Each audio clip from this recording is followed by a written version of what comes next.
Welcome to Whole Health. We're happy you're here on this journey of exploration with us as we learn what it means to live a life dedicated to spiritual, mental, and physical health.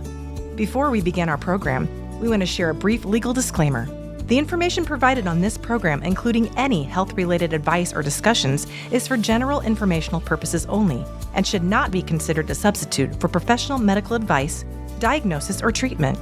Always consult a qualified healthcare professional before making any decisions regarding your health. Now, let's turn it over to Pastor Jeremy, Dr. Kala Kleen, and Brittany Pfeifner for today's episode of Whole Health. All right, welcome back to Whole Health. Today's episode is one of those conversations that might feel a little bit uncomfortable, but it's one that we need to have. Because right now, we're living through the largest unregulated experiment in all of human history. And the test subjects, well, they're our kids. No generation before has grown up this way, with unlimited access to screens, constant notifications, social comparison. I'm talking 24/7 social comparison and dopamine on demand. And the data is starting to catch up. Since around 2012, right when smartphones became widespread, there's been a significant rise in adolescent and anxiety and depression, as well as increased emergency visits for self-harm in teens. We have to at least ask the question, what's changed? And I think this is where we pause, because we're not just managing behavior, we're shepherding hearts. Scripture calls on us to fix our eyes on what is true and what is good and what is holy. And right now, there are a lot of things competing for that attention. So let's look at what's actually shaping it. Brittany, would you take us from here? Yeah, so like I said, we're going to be talking about screen time, and we used a couple documentaries to kind of be a reference point, as well as some studies, but some things that might be beneficial to watch with your kids, because sometimes they listen to other people better than they listen to us. Yes, indeed, I love that. So some things that we were going to reference are Childhood 2.0, Screened Out, Screenagers, The Great Hack, Liberated, and The Social Dilemma. So, Screenagers, I love the title. Yeah. So when we were doing this research to kind of get this episode together, we were looking for all this information, and it's pretty consistent. All of these tech insiders from these documentaries, from the research, is showing like all the same thing. These platforms are designed to maximize engagement, right? Like that's their goal. Attention is the product. So I know everyone at this point, it's not a surprise when you're using social media that like it's learning what you want. My social media feed is not even a tiny bit the same as my husband's. Right. Like I'm looking at his, I was like, what is this? Like night and day difference. And that's learned, right? It's trained on your behavior, how much time you spend, how you respond to them. It is, right? And so the 2019 study in Nature Communications showed that the misinformation spreads faster and wider than truth because it triggers your emotional engagement. And I would also like to say, I don't know that's always misinformation, but emotional response is what is going to be driving these things, right? So even if it is true, other people might label it misinformation. Right, we saw a lot of that recently. Yeah, so they're not going to just show you content. They want to know what gets you hooked, and we're going to go into like the science of that a little later. But talking about kids mostly in this episode, and like our, as parents, what our goal is or what our role is, right? Early exposure matters. So there are concerns about early and excessive screen use is associated with delays in speech, attention, and social development. There is a 2019 study that found the higher screen time in young kids was linked to lower performance on developmental screening test.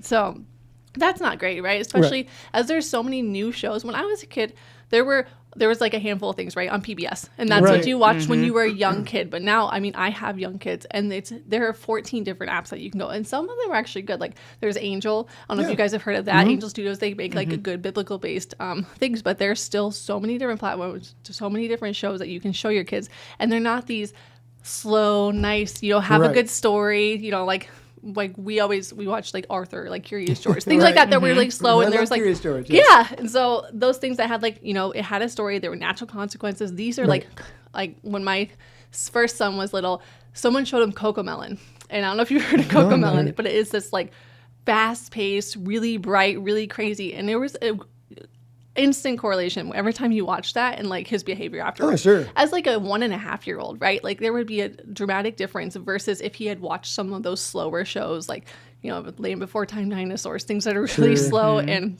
so those types of things are way different now than they used to be for these young kids, and they're getting exposed to it even younger all the time because they were on smartphones. You know, if you go to the grocery store, you can see kids just looking at them while their parents are shopping. It's tragic. Or at a restaurant, you know.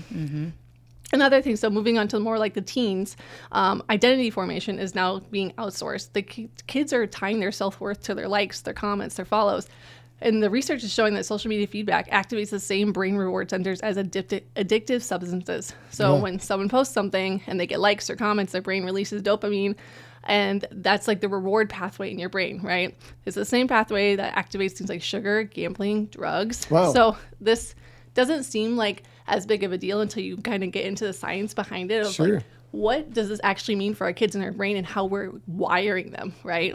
So specifically, this involves the area of brain that primarily controls your dopamine neurons. So that is like that projects to the area of like the pleasure center on your prefrontal cortex. So regulates your reward, your pleasure, your addiction, your reinforcing, your learning. So it's not just the fact that there is a reward, the comments, the likes, it's the unpredictability of the reward. Right. They don't know if it's going to be, you know, if they post something, if people are going to like it, if they are going to comment. So they're going to be constantly checking it. They're going to, in their brain, they're literally teaching their brain to go back and be like, okay, it's called a variable reward schedule. It's the same mechanism they use in like slot machines. Oh gosh. So the brain is just like, okay, we got to check. Is there something new? And this just becomes this constant loop. So that's why you like, if you don't even know it and you just reach for your phone because you're doing nothing, it's your brain. You've just taught it to do that.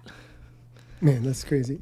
So it becomes less about technology and really more about design because our brains, they weren't created for constant stimulation and we're starting to see the consequences. So, Dr. Calla, can you help us understand what's happening neurologically? Sure. So the dopamine and reward pathways are what a lot of these social media apps were designed to trigger. So every notification that triggers a dopamine release is through the mesolimbic pathway. And that's the same pathway, as Brittany was saying, is this addiction or reward-seeking behavior. So if anybody had like a puppy and you are trying to train like a puppy a trick, you know, what do? You get them to sit, give them a treat, right? So that's that reward behavior. And it's problematic. A study in behavioral addictions shows that problematic smartphone use mirrors patterns seen in substance addiction. Wow. So what does this is that it lowers the baseline dopamine sensitivity. And so as a result, then you're going to be hungrier for more and more stimulation, and it reduces that motivation for low stimulation tasks. So really, truly altering behavior and behavior modification literally from the device on our phones. And then it's attacking our attention and cognitive function. So a landmark study from Microsoft found the average human attention span dropped from 12 seconds to 8 seconds. Oh, gosh. 12 seconds wasn't great. Yeah. But 8 seconds, wow. Yeah. And so when we talk about attention, so that's why, too, when they say stop the scroll, what is it that captured our attention as we're going through it?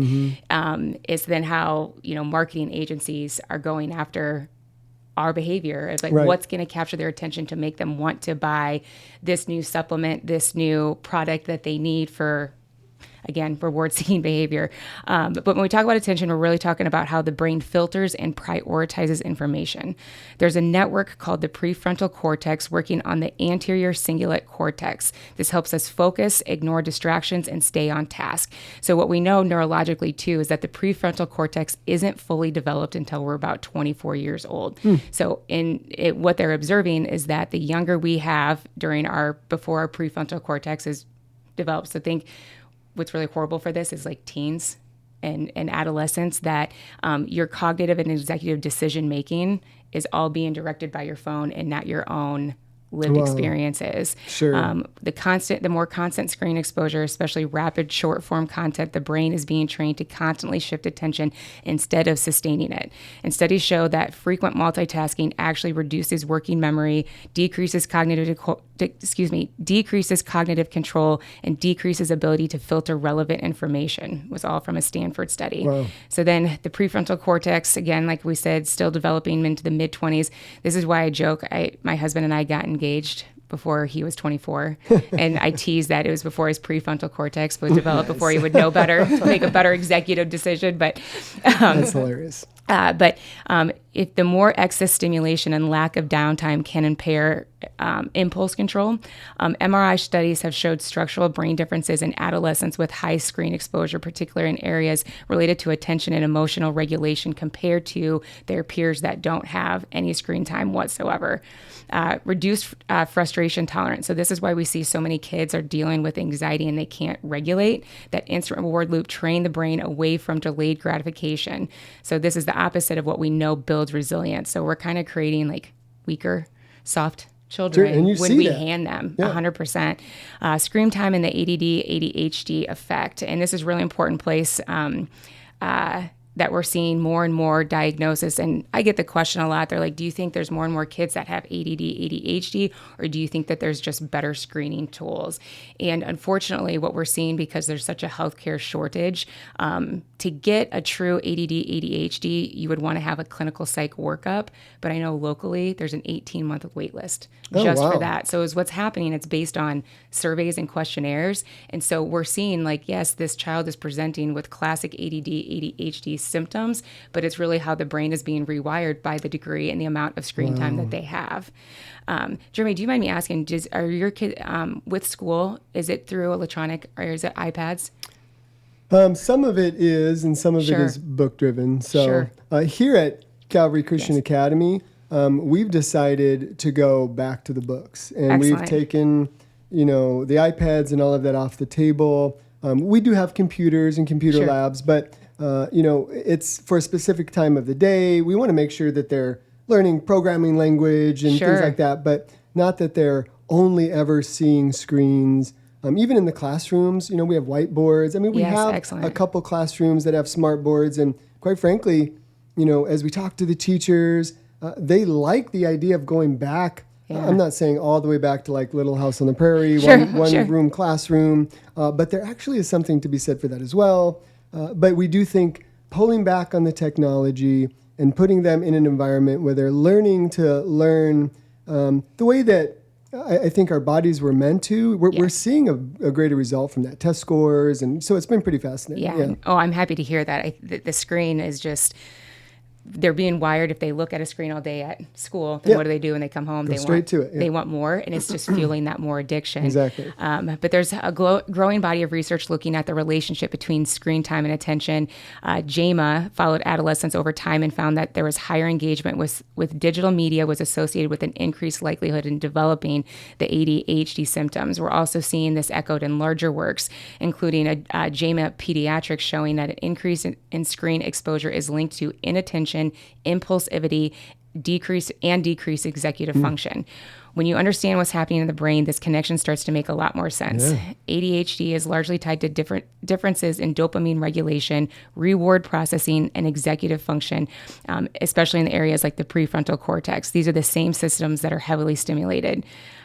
When they're constantly exposed to that fast-paced, high-reward, high-novelty input, which is basically the scrolling, having a conversation is less engaging to them. Right. And so then they're shutting down. You'll see more where they're like, they don't want to play with their friends. And, too, I've actually had patients reporting this, like after their parents retire, they're like, they don't leave the house. They just sit on their phone. And so I know that, yes, we're seeing it. We're trying to help kids that have the growing and developing brain to develop better with less of this dopamine stimulation. But I know that we're seeing it when you have endless amount of time to get sucked into some of these apps. I remember when TikTok came out, I downloaded it and I knew within 10 minutes, I'm like, I knew it was a half hour later, and I'm like, I thought I would have swore it was only 10 minutes. And I knew I had to delete it right away because it was so engaging. And again, it doesn't mean that ADHD isn't real or that a child might be genetically predisposed, but it's definitely not helping. But I do think that there's a large degree of these kiddos that their ADHD symptoms are manifested because of the screen time.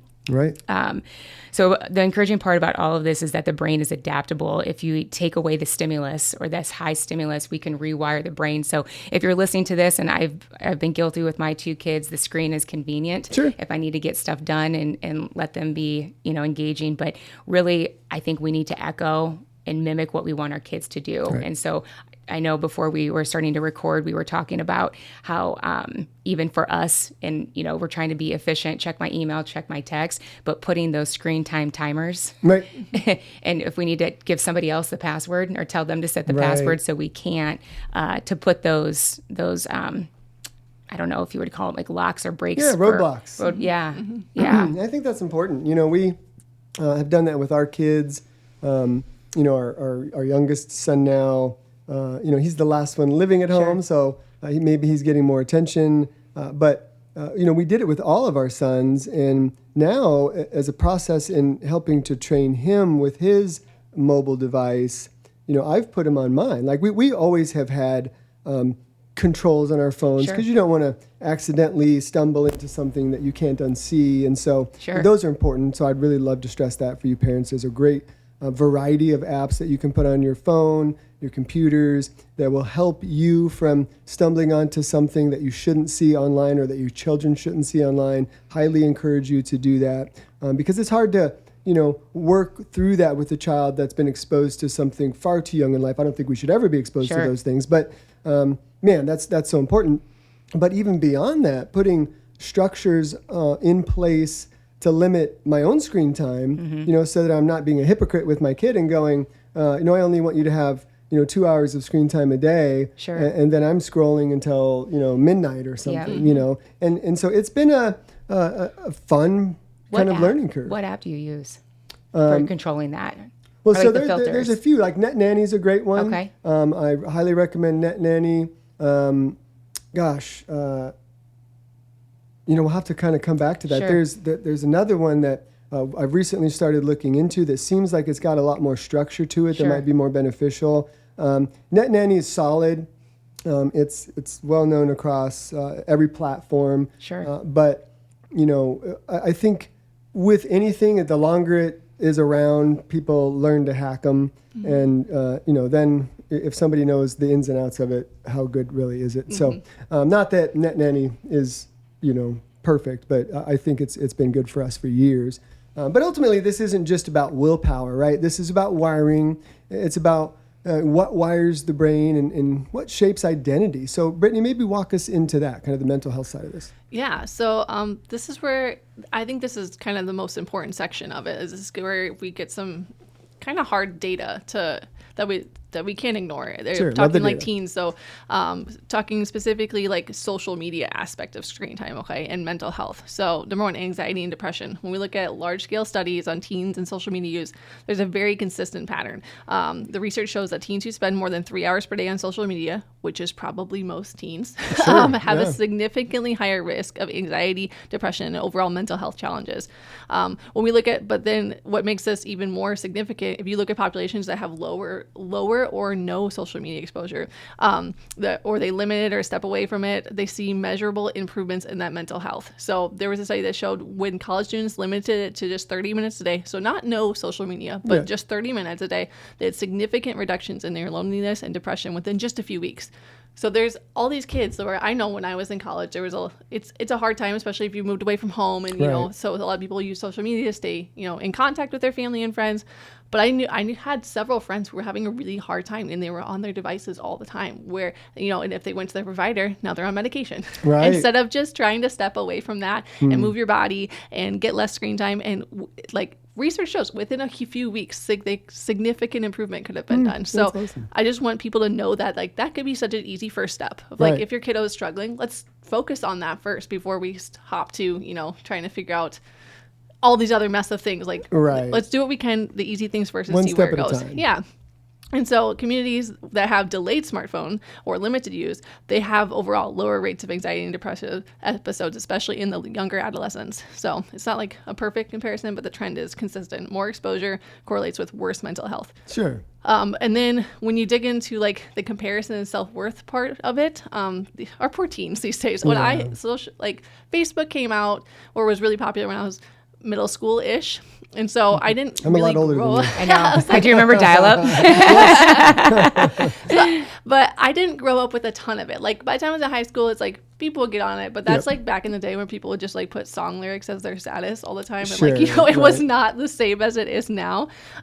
But I was also the generation where like I had it. My parents did not, though, for a long time. Right. Now they do, right? They have social medias, but I did not grow up with parents with social media. And now all of the kids are, and it's a completely different. You have teens, but then you also have like my generation who's on social media and screens way too much. Right. And so we're not just focusing this on teens. It's like everyone, you know, that's, I know, unless you're It like crosses all grandparents. age boundaries. I think even Yeah. grandparents. You know, my dad's 86, and you can find him on his social media, especially now. He's fairly immobile. You know, it's Sure. generationally, this is an issue that has no borders or boundaries.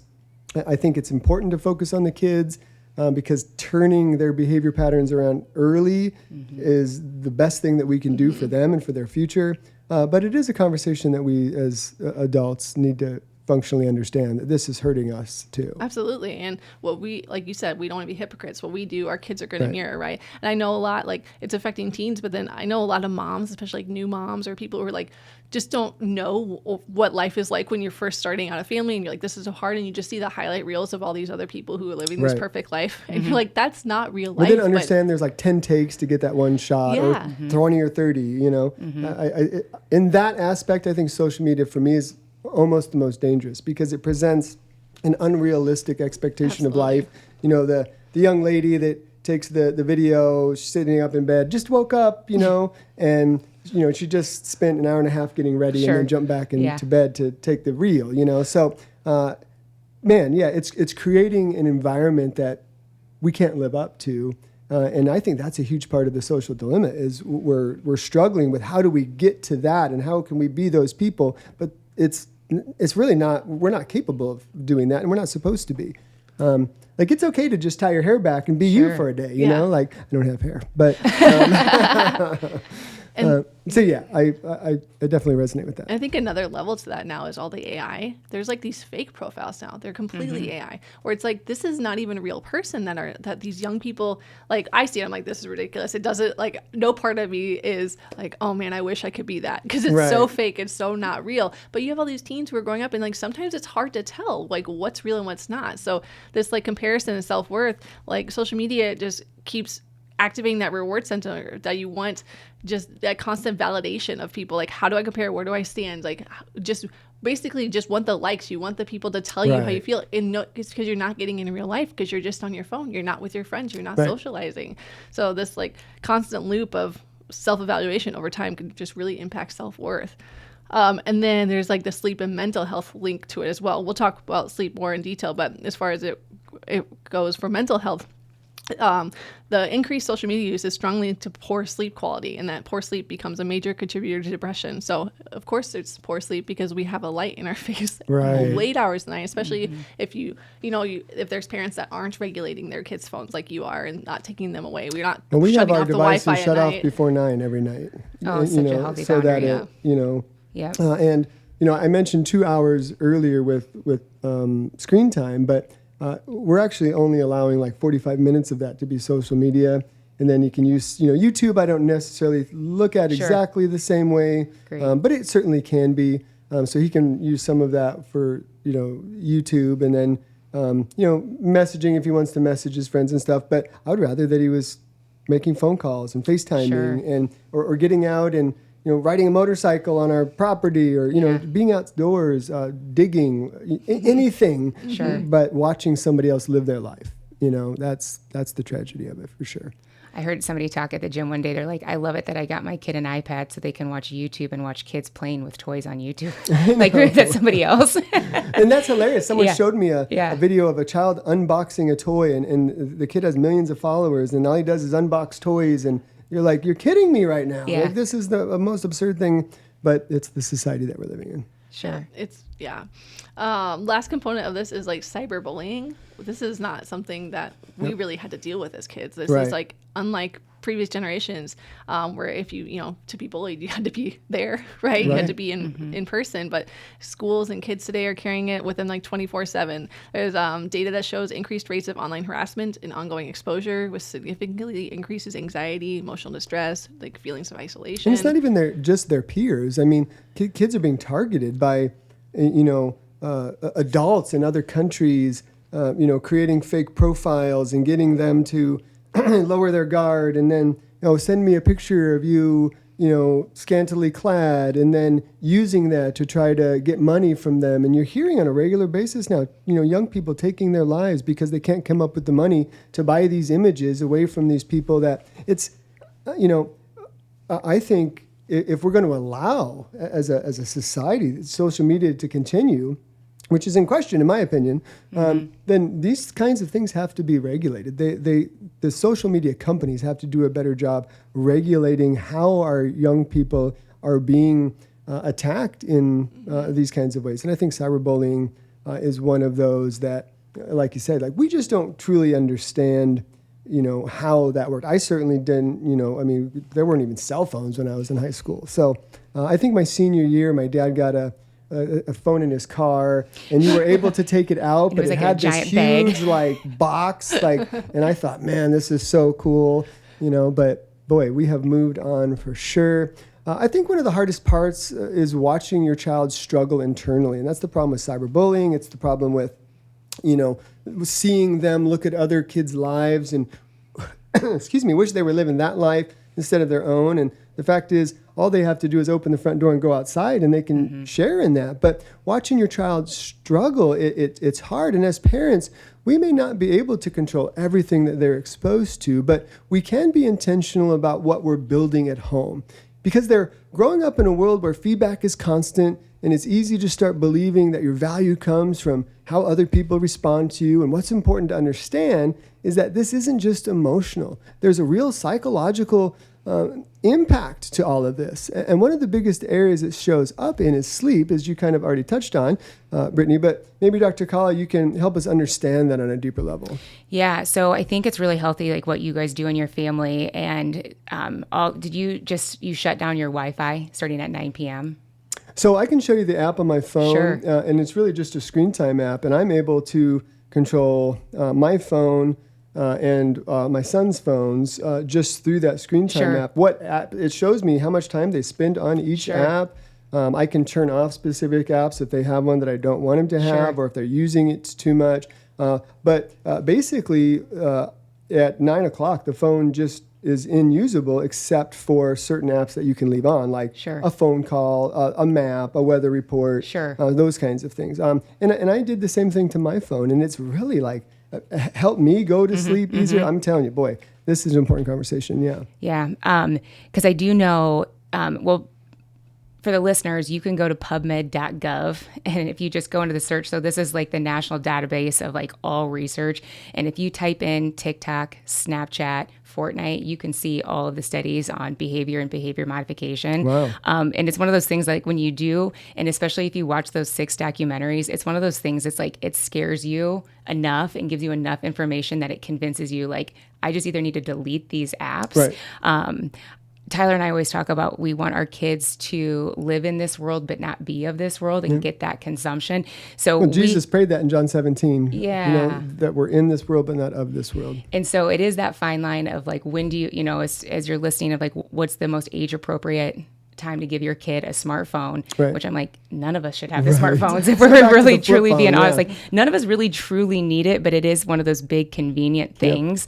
But as it pertains to then like our sleep and our hormones, so this is one of the most psychologically and physiologically impactful areas. So blue light from our screens, and this can come from computer screens, this can come from TVs or our smartphones, but that blue light emits, it's like between the 400 and 490 nanometers, and that suppresses our body's ability to make melatonin. Oh, wow. And melatonin is that hormone that sedates and puts us into that rest and digest. But exposure to blue light at night suppresses melatonin twice as long as other wavelengths. I do know some of the phones has like nighttime. It'll be a different hue, Right. which is helpful and therapeutic. But if we're already like, that should be if you don't have any other choice. Like Right. you're traveling, you're on an airplane or, for doing work, but it's so stimulatory. It's like, no, we should just get off your phone. Right. What's funny is I read something recently that showed there was a huge spike over the last several years in the sale of supplemental melatonin. And so now this information really tracks with that. Like if we're turning off the production of our own by staring at a phone, into the wee hours of the night or maybe even early morning, then you have to take something to replace that to try to go to sleep. Boy, it's interesting data, scary. Yeah. Well, and I do, like, our patients that are nurses that work rotational shift, or they are working when everybody else is sleeping. We have to like kind of help biohack them as a result, because they're looking at screens all night long. Right. And then what do? The sun is up. So again, that's just further biologically kind of setting them upside down. But kids with screens in their bedroom, based on the data, it's not only will they get less duration of sleep, it's much poorer quality and more daytime fatigue. And I witnessed this with my own kids. I ended up getting them wearables because I was very curious about. Porter has always been an excellent sleeper since she was like 2 weeks old, so she can get duration. I'm jealous. Yeah, she can get duration, but she wasn't getting quality. And we were seeing she'd either have dance practice late at night, or what she'd do when she'd get home. Then she would be on her iPad technology doing all of her homework. So like now it's a non-negotiable. She has to wear her blue light glasses. She has to change the hue on her computer in order to do that. But we saw it. It was night and day difference in the data on when we made those changes. So there are successful workarounds. Yeah, that's encouraging. Yeah. So the hormonal impact is that cortisol rhythm. So your cortisol is supposed to be up at its highest first thing in the morning and then slowly go down at night. When we have that blue light stimulation, it can do one of two things: spike the cortisol. So then that's further fueling. If your cortisol is high where you're trying to go to bed, you're not going to get into those deep and REM stages. It also impacts our insulin sensitivity and then growth hormone release. So growth hormone, again, that's a big one. If we're getting kids that they might have then premature, like what would you call it? Their growth plates closing much earlier because they're not getting that growth hormone to get them. Oh, wow. Yeah. But this will all have a negative impact on mood, metabolism, and development. From a metabolism standpoint too, and it's not just, it is diet related for some of these kiddos, but that insulin sensitivity, I mean, we have a large amount of our kids that have type 2 diabetes and don't know it. Alarmingly large, yeah. Yeah, and if they're not sleeping, it's further keeping them in that metabolic state. Right. Again, our bodies, they're designed for rhythm. We've talked about that numerous times in recent months, walking through some of these episodes. And when we override that rhythm, we feel it. Sleep isn't optional, it's foundational. And one of the things I think we overlook is how much the body was designed to live in rhythm. Day and night, light and dark, work and rest. There's order to it. There's order to life. And when we override those rhythms, especially with artificial light at night, we shouldn't be surprised when things start to feel off, because sleep isn't optional. It's foundational. It's restorative. So Brittany, maybe walk us into the physical side of screen time. Yeah, I think because we talk about screen time, we're really deep into the neurological, right, the emotional, mental state, but like physically, it's affecting us as well. One of the biggest components is we're sitting, right? Most of the time you're on a phone, you're on a computer, you're sitting. So they're not moving their bodies. They're sedentary for hours at a time. And research shows that prolonged, sitting down long time is associated with increased risk of like insulin resistance, like Kala was talking about, cardiovascular issues, long-term metabolic dysfunction. So for one, we're having screens at night, so we're not sleeping good, and that's affecting things. And now we're not moving our bodies during the day. Even if you're someone who's otherwise active, or we're just not getting enough movement, and the majority of the time is sitting and looking at a screen, your body's still experiencing all that inactivity, and it wasn't designed for that. That's not how God made our bodies. Right. Another thing we're seeing, which I did not know until I was researching for this, is there's an increase in like vision issues with kids. Yeah, so there's a significant increase in nearsightedness because everything, like kids can't see far away because everything's up in their face all the time. They're constantly focusing on something close. The eye actually adapts to that environment. And so without enough exposure to natural light and distance, like literally looking farther than right in front of your face, it's increasing their like long-term vision changes, which I thought was wild. When I was younger, I would get headaches in school, and so they took me to the eye doctor, and they actually took our entire family. I was the only kid who didn't need glasses. That was the reason we went. They were like, she just needs to do exercises. So they literally gave me two things, one with tiny letters and one with big letters, and I had to go back and forth to help train my eyes to be stronger. And I think that's what we kind of need to do with our kids. If we can't get them out, we're like, if you don't use it, you lose it. Yeah. Right. So I've seen a recent study also that shows red light therapy has been helping better people with poor vision. Sure. So that's interesting. Sure. But I don't know if you want to replace one light issue with another. So Yeah, true. Maybe we could just get outside. right. Look at nature. Another thing is changes in posture. And Callie could probably speak to this more, but I sat up immediately when you said that. yeah, so that you get that head forward, shoulders rounded, looking down, the tech neck that we hear of all the time. Callie, it keeps you in business. Yep. I love it. But in kids, it can actually influence how their body develops. If we're just constantly in this state, it affects more than just alignment. It could be your breathing patterns. We're not taking full days deep breaths, your energy levels, headaches, and then there's the metabolic side of this. So the screen time is often paired with distracted eating. I don't know about you, but if I watch a movie at night with my husband, I want a snack. And I'm not even hungry. Right. So snacking while you watch something, not paying attention to probably the quality of the food, your hunger cues. If you're actually full, you're just doing it because you're distracted. When we're distracted, our brain doesn't regulate appetite in the same way. So we have more frequent snacking, higher intake of processed foods, less awareness of actually being hungry and full. Wow. And over time, that if we're doing that on a consistent basis, right, that's going to contribute to blood sugar dysregulation and weight changes. So when we zoom out, like screen time, not just neurological, it's influencing movement, vision, posture, metabolism. So I think that's why this conversation is so important. It's going to impact so many areas, and they change subtly over time. It's not just something where you can wake up one day and be like, oh, well, look, now we have issues. Right. Especially when you start young, you're like, oh, it's only a couple hours a day. Now it's only a couple more hours a day. And now we have all these issues. And that's typical. Things don't tend to just stay the course. They get worse if we don't, start to alter the course. And I think that's the physical side of it. There's another layer to this that might matter even more, how this is affecting our connection with our kids. And so maybe walk us into that. Yeah, so we actually went to the park the other day, like a couple days ago. It was super nice out, and my husband's a super dad, running around playing freeze tag with my kids and having a blast. Nice. And I'm making sure my 2-year-old is not. She's on this really high ladder. She's got No Crocs fear. on, Yeah. and so I'm like, this is not a gosh, good Crocs. combo. And Yeah. so I'm making sure she's not gonna die. And this little boy comes up and he's like, "Can you push me?" And I was like, I'm literally trying to make sure Olive doesn't die. Yeah. Because she's fearless. And I was like, not right now, buddy. Is your mom or dad here? He's like, my dad's here. I was like, can you ask him? He's like, I did. He said no. And I look over and his dad is just on the bench on his phone. Oh my Sure. goodness. And the kid's, he's the only, I don't know if he's the only child, but he's the only child that dad brought to the park. Right. And so then the rest of the time, I push this kid. When I push my kids, he starts playing a freeze tag with my husband. Yeah. And as we're leaving, my husband's like, I would feel so emasculated if I looked Right. up and saw another dad playing with my kid as I sat on the bench. But this little guy, like every time I talked to him, he was so hungry for attention, and his dad was just so buried in his phone. Gosh, it breaks my heart. And I don't want to pretend that I'm a perfect parent. I Sure. don't check my email too much, or that my kids haven't also longed for attention when I've been distracted. But Yep. it just made me so sad. I'm like, this kiddo just wants this connection, and like I feel like this. I take my kids to the park a lot. I see this. Oh, luckily, it's not most parents. It's Sure. Yeah. I don't know how it's always been. Like, there's a handful of them, but a lot of parents, like, they're on the playground, they're playing with their kids, they're connecting, and so that's reassuring. But I just felt my heart just broke for this little guy because he just wanted someone to give him attention. Well, and what we had to do is when we come home, I mean, my husband works from home, but like we have a basket that we literally just try to put our phones in so nice. that we're not, we get an email. I mean, there's so many different alerts that you can get on your watch or your phone of like, is it an email? Do I really need to look at that Right. email or that text right now? But we felt that we were falling very guilty of trying to have our kids not be on the screen. And then what are we doing? We're doing work, which is so we can provide for our kids, but we had to set it.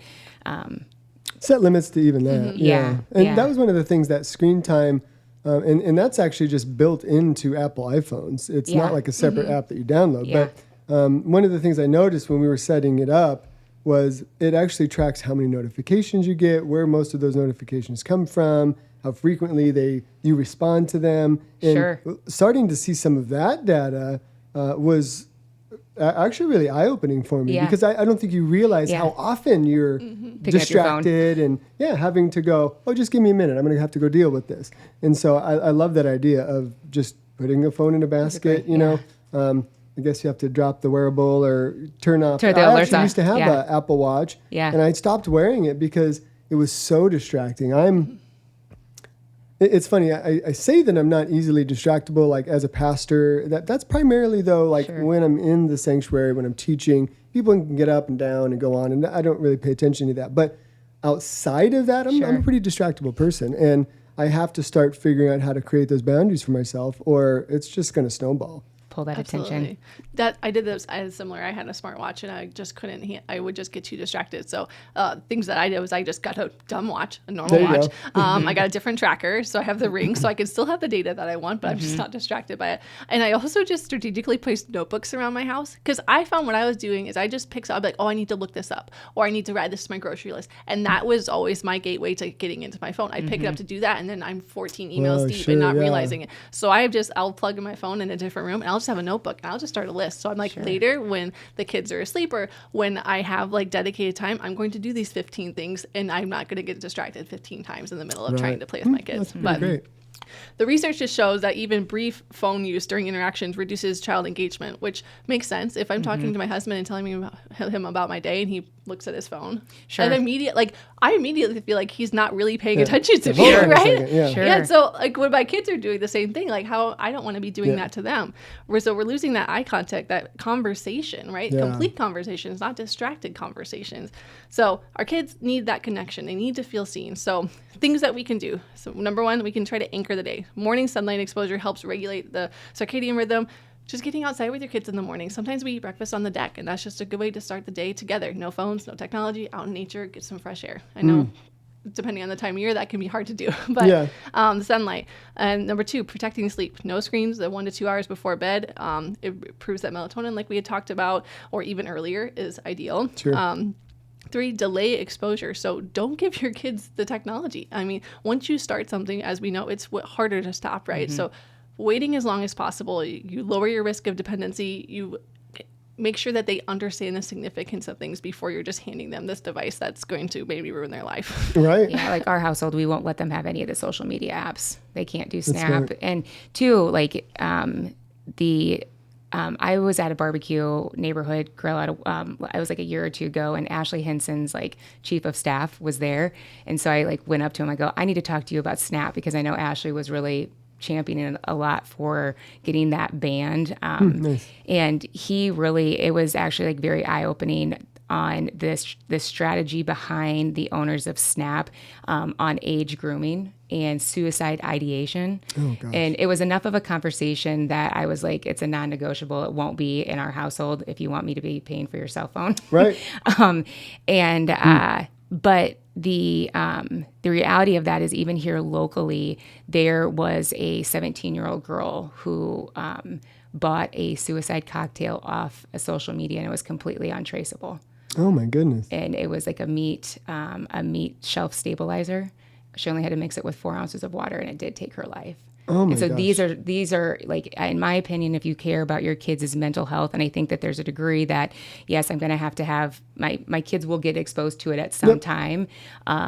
But if that's enough of a scared straight, if we care about the mental health, that some of those apps, even if it's just a little bit of time, they can get in there if your kid's having a rough day.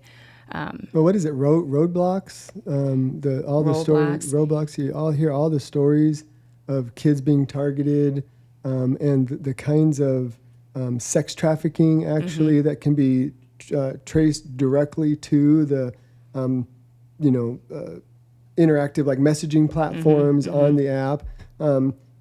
It's shocking to think about, but then you take a step back and you realize, well, a sex predator is going to look for a way to interact with the child where he doesn't have to interact with the parents. And it's not like back in the day where you had to find a kid separated at a grocery store. You can just basically troll these apps until you find children who are unattended. And it's so scary. And, like you said, we do need those wake-up calls. We have to be willing to pay attention to what our kids are looking at, what they're being exposed to, understanding that they're going to get exposed to all kinds of things in life.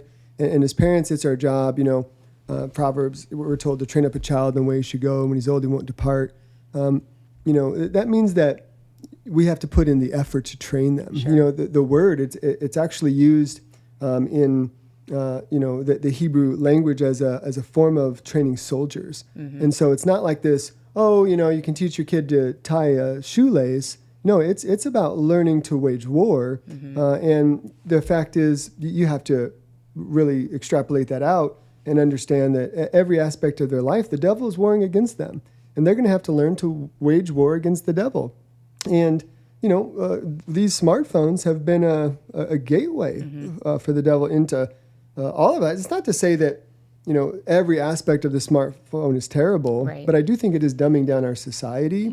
I love and almost, live by my calendar app. I'm a very busy person, and that thing is incredibly useful to me. But truth be told, if it came down to it and I really saw the need, I would absolutely go back to a flip phone if it meant my kids were living healthier lives. And I think it's about being intentional. We have to learn to do that, to pay attention to what they're seeing and learning. I watched a portion of a TED Talk recently about this very subject, and the speaker gave a presentation that illustrated how much time is spent for an 18-year-old living to the age of 90. How they spend their time. Really, I guess so. Those 72 years from 18 to 90, that's roughly 865 months. Now, the presentation used dots on a screen that represent months of life and shows what gets lost to essentials before any free time, plus how much of the free time is then lost to screens. And so I just want to give you a bullet point example of that. In those 72 years, or 865 months between 18 and 90, 288 months, that's a third of our remaining life we spend sleeping. So that does speak to how important sleep is, right? 126 of those months we spend with work and schools, we spend on our careers. 18 months we spend driving in vehicles. I hope we have safe cars. 36 months we spend cooking and eating. 36 months on chores and errands. This one was kind of shocking. 27 months personal hygiene and bathroom time. That's I definitely have met people who need to add some time to that. After subtracting, all of the above essentials, you're really only left with 334 months of truly kind of discretionary time or free time. Now, screen time projected for the average 18-year-old today, they say that roughly 312 of those remaining 334 months will be taken up. That's 93% of the remaining free time that someone lives their life is given away to screens. That actually only leaves 22 months roughly, or 1.8 years for everything else in our lives. Building relationships, creating, exploring, pursuing passions, all of the other things that should be important to us. The TED Talk, it kind of framed this as a wake-up call. It's a reality check on how much life gets eaten up by routines, but maybe more importantly for a lot of young people right now is by our screens. And so it's clear we need to create something different, and different starts in our homes. It starts with parents educating their kids, and it starts with parents, I think, educating themselves. How can we educate others if we're not first being educated in the things that matter? So listen, yes, this is about protecting our kids, but it's also about forming them. It's about helping to shape them and mold them. And sometimes the most powerful shift is simple. Put down the phone, be present in their lives, take them outside, teach them to, do work with their hands. And I'll tell you what, you'll find a good balance in that, and they'll be better off for it. And by the way, you will too. I hope that you've got a lot out of this today. I'd encourage you, if you've missed any of our previous episodes, you can check them out on wholehealthlive.com. Again, that's wholehealthlive.com. If you're going through anything that you think these ladies can help you out with, I'd encourage you to reach out to them. Just check them out online, mybackinline.com. Yep. mybackinline.com. I'm hoping to get in with you actually soon. I just hurt my shoulder yesterday. We'll talk about that. So, what about for your school that's less technology friendly? How do they get to your school? So CalvaryAcademy-CR.com is our school website. We have K through 8th right now, but we're looking to expand into the high school platform. We really do believe that the Lord's called us to help shape the youth of this community, and we're excited to be able to be a part of the Christian school movement that's doing that. And so again, CalvaryAcademy-CR.com. Love you guys. Thanks for tuning in. We look forward to talking to you next time. God bless.